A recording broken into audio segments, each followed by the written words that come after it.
kNOWBOX Dance presents Dance Behind the Screen, Process Production, and Social Media. Don't forget, say no to the box. Dile no a la caja. 고정관념이란 상자에서 벗어나세요. Welcome back to Dance Behind the Screen podcast. This is your co-host, Azaria, and I am the manager of resources and archives for kNOWBOX Dance. Hey, this is your co-host, Reyna, and I'm the manager of community engagement for kNOWBOX Dance. This is your co-host, Yejin, and I am the programming director for kNOWBOX Dance. This is Marthea, and I'm the managing director for kNOWBOX Dance. We continue to send our love to everyone in Ukraine and those who are being affected. Natasha Gilmore is the founder and artistic director of Barrowland Ballet, one of Scotland's most exciting and internationally successfully contemporary dance companies. Natasha's work has toured to 6 continents. In 2017, she received the UK nomination for the International Association of Theatre for Children and Young People Award for excellence for her work for young audiences.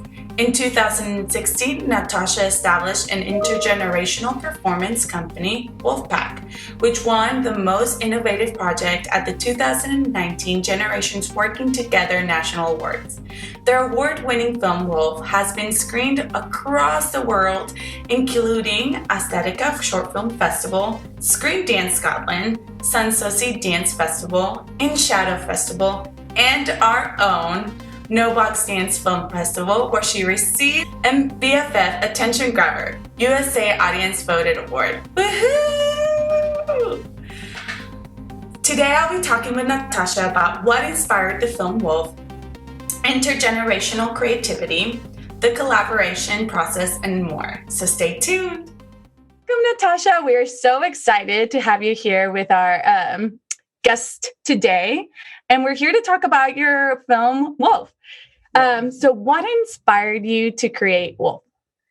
Well, I think I've always really been drawn to working with intergenerational casts and seeing real bodies, within dance, so that you're not just having the kind of young, there's a quite, specific criteria of certain type of body who's really fit and athletic and, to be a professional dancer. And I think I really like to work with people, of all ages and different backgrounds and sort of bring everybody together.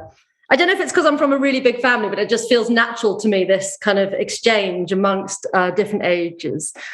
And then I think Wolves, it really worked to have an intergenerational cast because I was really interested in how we advise across generations and how we kind of learn, like a bit like morality tales. And, if there's, what have we learned from each other, or how do we kind of guide? But I'm also interested in, the people who were guided to a certain path, but actually realize you need to break free. You need to break from those, there's the old thinking. And when is it useful to steer away from that and create your own path?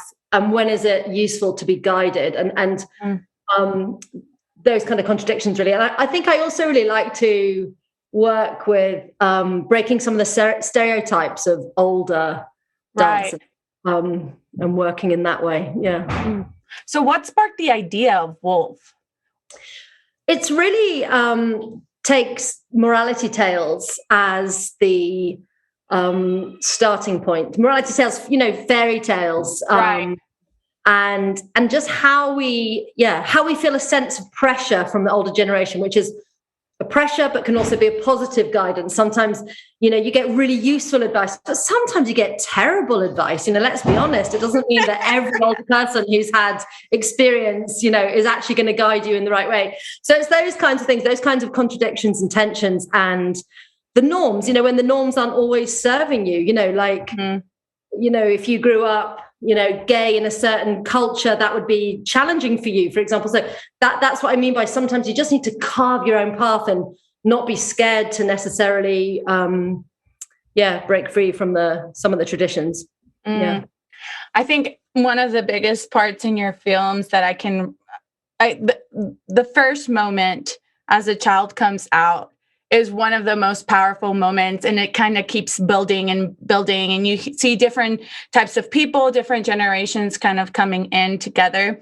What was the collaboration process like for you in creating this film with these different generations of people? But what was it like? Because to me, it felt, as I was watching it, the sense of community and excitement and love and connection. And in some ways, as humans, I feel like we're constantly are in search of connecting to somebody else. And I feel that you were able to offer that sense to us. I feel that I was connecting to my inner child as I was watching like interplays with different types of people of different types of ages. So what was that collaboration process like for you? I think what I find is that in a rehearsal, quite often, the different age groups will often, they work very differently. But what happens is the positive things really rub off on each other. So children are really good at play. They are so good at play. They'll just walk into space before you know it in the rehearsal room.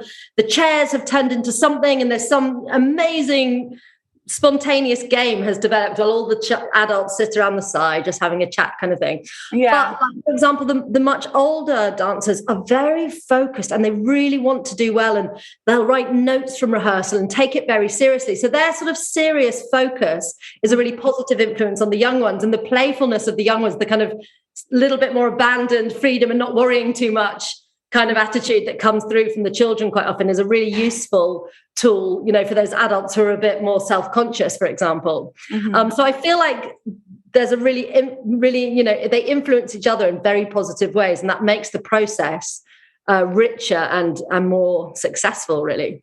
The teenage age as well is quite self-conscious quite often, and again, the older ones are kind of past that. Then they're no longer worried about body issues or that kind of, so that can also be they feel kind of held in a very safe space because of that. Right. Because we're not comparing ourselves to someone the same, in a sense. There's a sense of, they enjoy the interaction. And, I do think there's a lot of humor that goes on in the rehearsals. I try to really make a very playful atmosphere where we're allowed to laugh and not make, it's that sort of perfect balance of having enough fun and playfulness, but taking the work very seriously. And then what I did was I gave them, for example, words to use to create, for example, duets. And the words were things like communicating, clashing, and guiding. So those types of things. And so then lots of duets will unfold. And then from the duets, then I can decide. We did it a bit like accumulation. This duet led to this one. And then what happens to the people who are then in the space and how we can use them to respond to each other. And I think, it actually started as a theatre show. Oh, wow. It was made for the theatre initially.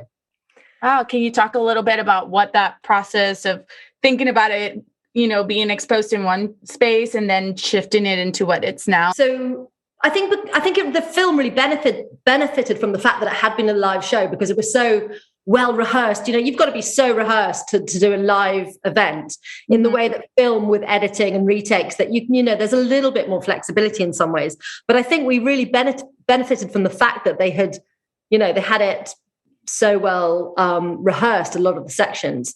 But of course, there was an adaptation process that went on because we're in a very different location, and the location itself fed into. So some of the sections are obviously made specifically for the film version, that use, like the hiding in amongst the trees or, coming down pathways. So I asked them to sort of come quite wildly across, and I asked the older ones to be a bit more kind of empowered and walk with a bit more authority, for example.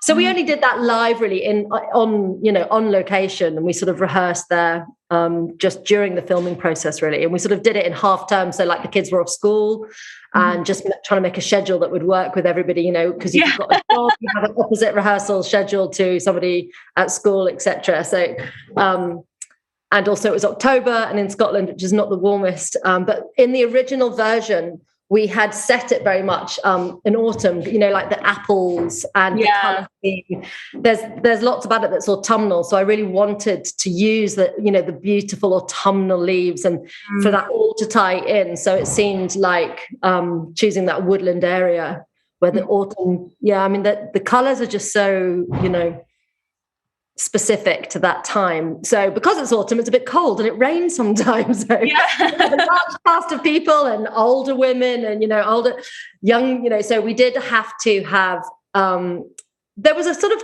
I don't even know if you'll know what this is, but a cricket pavilion.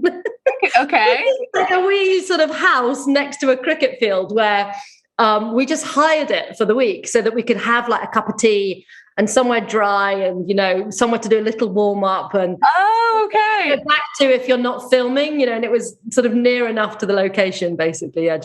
So that's kind of how we got away with that, I think.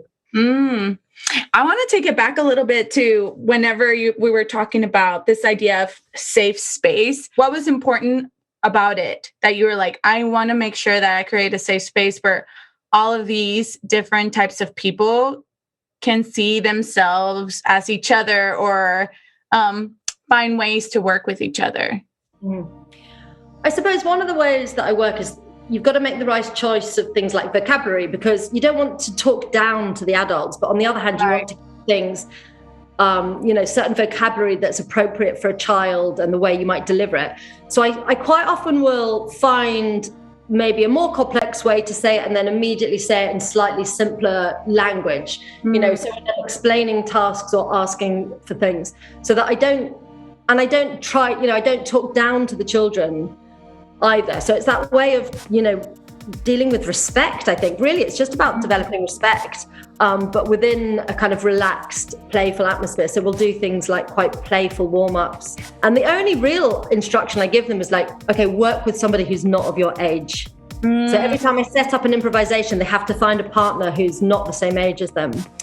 Although in the end, we did end up having two boys did a little thing together because they just had this amazing friendship, and it was actually a really beautiful thing to include. Oh, wow. And it was so there were little moments like that where you're like, oh, actually, you guys should just do a duet together because you've got this, communication. And but somehow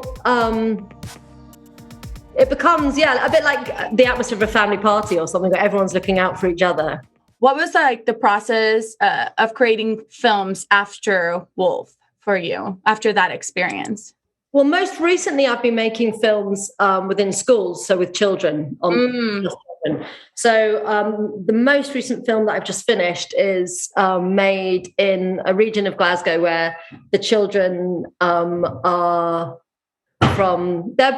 It's a Catholic school, but it's about 95% Muslim children who attend, and they're predominantly from sort of Pakistani diaspora, that kind of, and then some from the Middle East. And so we worked, and I asked them just to tell me a bit about when they ever felt like they were being judged for what they are rather than who they are. And I sort of explained to them about how that can happen because of gender, because of race, because of all those types of things. And they started to tell me stories. And so it's really about hood. So it's all about hidden and revealed. And the stories are actually quite, it feels unusual because you hear the voices of children talking really about like Islamophobia and about racism, but really they're a primary school. So they're quite young, they're not young, but they're youngish. And just talking about like how you don't, racism doesn't just come to your mind, you get taught racism, these kind of things. And hearing it from a children's voice just makes you go like, oh, yeah. So the dance is really like from the back, using the back. It's about like identity. Can you see them? If you didn't know who I was, how would you judge me? Like I've got a hood on, I've got my back, those kind of things. And then I made a comedy at the same school. Okay. Which is very different. And it's set at a tea party where it's like the guests are supposed to be very polite and then they end up having a massive food fight and the waiters are like dealing with it. This kind of very ridiculous film, really like... And currently, literally just yesterday, I started the process for a new film, which is with children with complex needs. And it's in response to a video installation piece that I made with my own family. So during lockdown, I actually made a video installation piece with my 3 children called Family Portrait. And it's a kind of intimate sort of sharing of family life, but very much set in nature in Scotland. And so we're working with the children with sticks and, different, choreographic tools to work with them and duets. But I have 5 or 6 dance artists as well on the project with that one. So we dance together. So they're all part of the same sort of scheme that I had to make a series of work with children in schools. That's what I'm doing currently. All of that sounds so powerful in many ways, and the playing with different spectrums and still coming back to film in some ways. So for you as a filmmaker, how do you approach capturing dance on film, and how might that experience be different for you from like watching live performances? Yeah. I think as a choreographer, there are really different approaches for certain things. So I think the positives of film are, of course, those, intimate close-ups, the portrait type approach that I think is amazing, or just the detail, of a hand, or so the way that you can really take the audience's eye into something very, very personal in a way that you can't do that in theatre in quite the same way. Obviously, you can use lighting and you can restrict and you can bring in focus, but it's not the same level of intimacy, I don't think. So, for example, in Wolves, there's that last bit where we see portraits of the people really close. And it's like you've almost never seen them before, even though you've watched the whole film. It's like, oh, I can really see you now. And I think that's what I love about film. Whereas I would never have had a section on stage where I got them to stand still. That wouldn't have been interesting. And I think the challenge, though, for me is when you've choreographically worked with use of space and traveling. So, for example, on stage, I might really choose to use the center of the stage as being empty and use oppositional, the top of the stage or the 2 corners, for example. But on film, an empty center of a frame often is very problematic and boring. There's something about it that's like, it just doesn't have the same spatial dynamic, or I haven't found a way, to make that work, or like really complex traveling sections where there's little moments of going through each other. So I think they're probably the things that I work very differently, is the use of space and the use of close-up. There'd be the 2 main things that I work differently and adapt.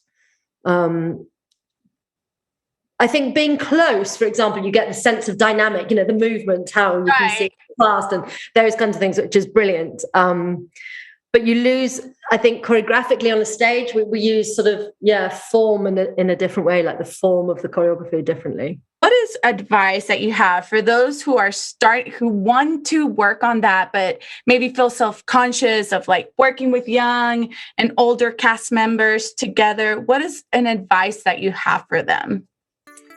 I mean, one thing I do often on the project is just do what I call like a taster workshop. So there's no commitment to the project.